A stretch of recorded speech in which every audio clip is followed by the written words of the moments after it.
Hey everybody, this is time for the how to hoop the back of a baseball hat lesson. So here I've got my, if I was in a kitchen, I guess my mise en place, my parts in order. I've got a hat that I'm going to be stitching onto the back of. This is a trucker style hat. And yes, you can actually sew into this mesh even though there's holes through it. It's a brand new hat, so you have a little piece of cardboard in there that you can just discard. And what we're going to focus on is, what if we were going to put some text here over the arched part of your clip zone? So that's what we're going to do. I usually start by undoing the clip so I have the fabric accessible. I'll set that aside for a moment. Then for the back of the hat, we're going to use the smallest flat-sized hoop. This is the 12-centimeter one, and you got the outer ring and the hoop itself. This is best to do at the corner of a table, so I'll usually begin by setting down the outer ring for my hoop, and then taking a piece of tearaway backing, because we don't want to have residue showing on the inside of the hat. You would see it through here, you know? So tearaway backing is better for this. I drape the backing over to cover up the ring itself, and then I've got my fabric that we're going to sew into. And when I do this, I drape it over the ring itself, and my goal is to have this line go exactly up the center of the hoop. And it's kind of helpful for us because it can show how to divide that circle right in half. By just kind of eyeballing it, I can see that I'm in about the right spot, but it's a curved piece of fabric, so it's tricky to get to sit perfectly flat. So what I'm doing to begin is I'm holding with one hand the hat in place, and I can take my hoop with the other hand and get it ready to clip together.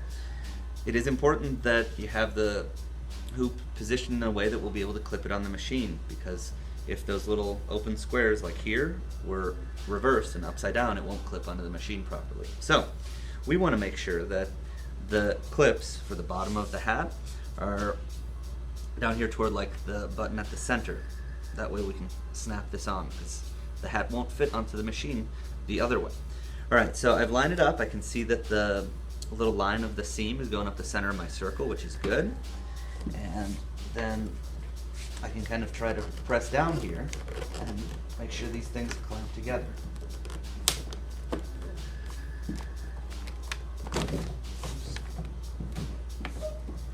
Well, as you can see, it's not super easy to do, and you might have to adjust your tension on the outer ring. But I do have it flat and ready to sew onto. This little zone here is about where we're going to want to put our words. So we want that area to be somewhere near the center of the circle, because that's the biggest area that you have to sew in. So we want our graphics to fit more toward the middle and not either at the top or bottom or off on the side. Now to get this sucker to fit onto the sewing machine, we're going to walk over here, make sure the little clip tabs are out of the way. They're going to duck underneath the needles. You can still get the metal tabs in line with where they need to go. Slide forward and listen for the click. There it is, and now we're in the right place. Now we would need to line this up in the correct spot.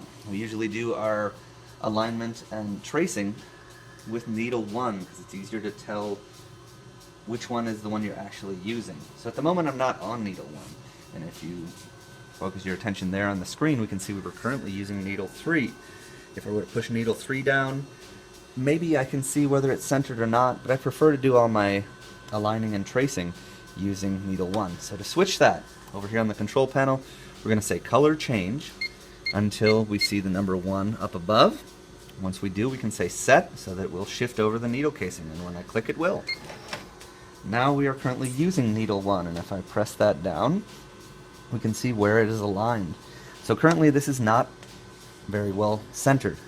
Looks like it's a little off. To get it to be in the correct location, I'm going to use the frame position adjuster on the control panel here, and I'll click and hold to the right to move the hat itself to the right a little bit.